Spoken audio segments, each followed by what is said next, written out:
नमस्कार, आप देख रहे हैं 24 न्यूज। मैं हूं आपके साथ संजय मिश्रा। ये देखते हैं अब तक की 25 बड़ी खबरें।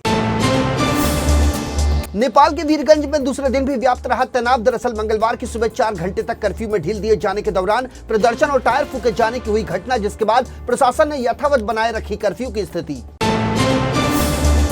नेपाल के परसा जिलाधिकारी दिनेश सागर भूसाल की अध्यक्षता में मंगलवार की शाम हुई सर्वदलीय और सर्वपक्षीय सद्भावना बैठक, जिसमें शांति व सद्भाव बनाने को लेकर लिए गए कई निर्णय, साथ ही असामाजिक तत्वों की पहचान, सोशल मीडिया पर भड़काऊ पोस्ट डालने वालों पर नकेल कसने समेत कई मुद्दों पर बनी सहमति। रेडियो की दशकों तक पहचान रहे अमीन सयानी का बुधवार को निधन। मशहूर रेडियो प्रोग्राम गीतमाला के लिए जाने जाते थे अमीन सयानी 91 साल की उम्र में दिल का दौरा पड़ने के बाद उन्होंने मुंबई के रिलायंस एचएन अस्पताल में ली अंतिम सांस। संवैधानिक न्यायविद और सुप्रीम कोर्ट के अनुभवी वरिष्ठ वकील फली एस नरीमन का 95 वर्ष की आयु में हुआ निधन। उन्होंने बुधवार को नई दिल्ली में ली अंतिम सांस। भारत के कानूनी परिदृश्य में एक महान हस्ती नरीमन ने कानूनी विरासत में प्रतिभा और वकालत को पीछे छोड़ते हुए दुनिया को कह दिया अलविदा। दरअसल नवंबर 1950 में बॉम्बे हाईकोर्ट से शुरू हुई थी नरीमन की कानूनी यात्रा। उत्तर प्रदेश के कानपुर में स्टेम सेल थेरेपी के आश्चर्यजनक परिणाम आ रहे हैं सामने। दरअसल हमीरपुर में कमलेश अवस्थी नाम के शख्स ने पीठ में गोली लगने के बाद कोशिशों और उम्मीदों के बीच बिस्तर पर ही गुजार दिए थे 32 साल। अंतिम प्रयास के दौर पर उन्हें 6 महीने पहले दी गई थी स्टेम सेल थेरेपी, जिसका नतीजा ये निकला कि 32 साल से बिस्तर पर सोया रहा कमलेश न सिर्फ उठ खड़ा हुआ बल्कि छड़ी लेकर चलने लगा।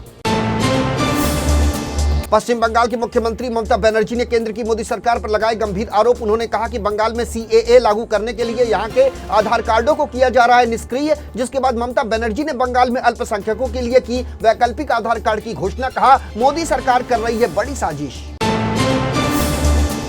बंगाल में प्रदर्शन कर रहे भाजपाइयों द्वारा खालिस्तानी शब्द सुनते ही भड़क उठे आईपीएस अधिकारी जसप्रीत सिंह। बीजेपी कार्यकर्ताओं पर उन्होंने किया पलटवार। कहा, सिर्फ इसलिए कि मैंने पगड़ी पहनी है आप लोग मुझे खालिस्तानी कह रहे हैं? क्या आपने यही सीखा है? यदि कोई पुलिस अधिकारी पगड़ी पहनता है और अपना कर्तव्य ईमानदारी से निभाता है तो वह आपके लिए खालिस्तानी बन जाता है। आपको आनी चाहिए शर्म। जसप्रीत सिंह ने कहा कि मैं तो सिर्फ निभा रहा हूं अपनी ड्यूटी। पश्चिम बंगाल की सीएम ममता बनर्जी ने आईपीएस जसप्रीत सिंह को खालिस्तानी कहे जाने पर भाजपा पर बोला हमला। कहा, भाजपा की विभाजनकारी राजनीति ने बड़ी ही निर्लज्जता के साथ लांघ दी संवैधानिक सीमाएं। सिखों की प्रतिष्ठा को धूमिल करने के दुस्साहसिक प्रयास की ममता बनर्जी ने की कड़ी निंदा। सिख समुदाय के सदस्यों ने कथित खालिस्तानी तंज के विरोध में कोलकाता में मुरलीधर लेन स्थित बीजेपी के प्रदेश मुख्यालय के बाहर किया जोरदार प्रदर्शन। उन्होंने आसनसोल में भी जमकर मचाया बवाल। दक्षिण बंगाल के एडीजी सुप्रतीम सरकार ने किया बड़ा दावा। कहा, यह एक जानबूझकर और दुर्भावनापूर्ण तरीके से किया गया कृत्य था, जिसका उद्देश्य था एक समुदाय की धार्मिक भावनाओं को अपमानित करना। भारतीय जनता पार्टी के नेता शुभेंदु अधिकारी ने आईपीएस जसप्रीत सिंह और ममता बनर्जी के सभी आरोपों से किया इनकार। उन्होंने टीएमसी पर संदेश खाली के घटनाक्रम से ध्यान भटकाने की कोशिश करने का लगाया आरोप। उन्होंने कहा कि मुझ पर लगे आरोप पूरी तरह से निराधार। उन्होंने कहा कि पुलिस अधिकारी ही समर्थकों को भड़का रहे थे। अगर टीएमसी को अल्पसंख्यकों की इतनी ही चिंता है तो उन्हें पहले अपने पार्षद अनन्या बनर्जी के खिलाफ करनी चाहिए कार्रवाई, जिन्होंने ईसाई समुदाय के खिलाफ की है आपत्तिजनक टिप्पणी।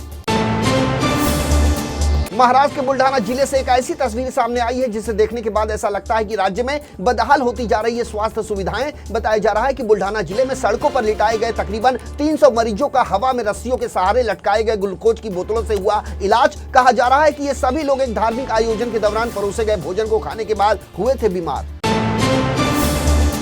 देश में बीते 5 सालों में नौकरियों में धार्मिक अल्पसंख्यक समूह की हिस्सेदारी हुई कम। केंद्र सरकार के अंतर्गत आने वाले श्रम मंत्रालय के आंकड़ों से हुआ खुलासा। दरअसल वित्त वर्ष 2019 के बाद से मुस्लिम समुदाय में नियमित वेतनभोगी स्टाफ के रूप में काम करने वाले लोगों की हिस्सेदारी में सबसे अधिक यानी 6.8 की गिरावट की गई दर्ज।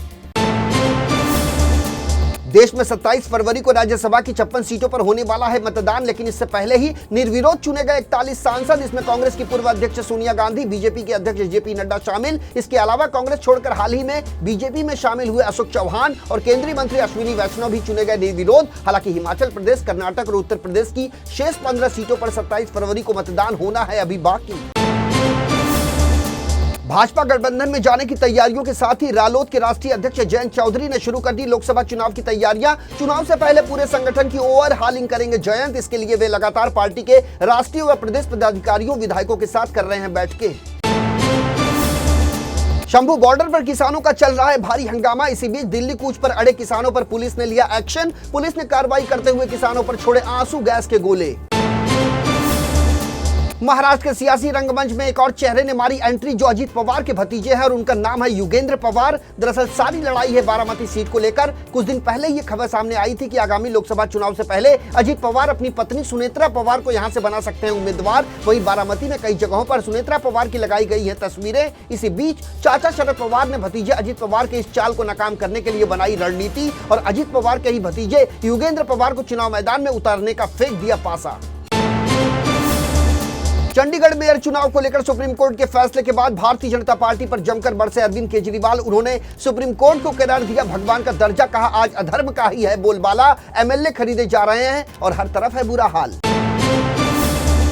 सुसाइड केस में बुरे फंसे आईपीएल के खिलाड़ी अभिषेक शर्मा। सूरत की एक famous model Tania Singh suicide case में पुलिस ने पूछताछ के लिए उन्हें भेजा समन। जांच के दौरान पता चला कि अभिषेक शर्मा को तानिया ने किया था आखिरी कॉल। ठाणे जिले के दीवा रेलवे स्टेशन पर मोबाइल फोन चुराने के दौरान हुए हमले में एक 22 वर्षीय यात्री ट्रेन से गिरकर गंभीर रूप से हुआ घायल। मौके पर मौजूद यात्रियों ने आरोपी को पकड़कर किया पुलिस के हवाले। इस मामले में आरोपी के खिलाफ रेलवे पुलिस स्टेशन में दर्ज हुआ मामला।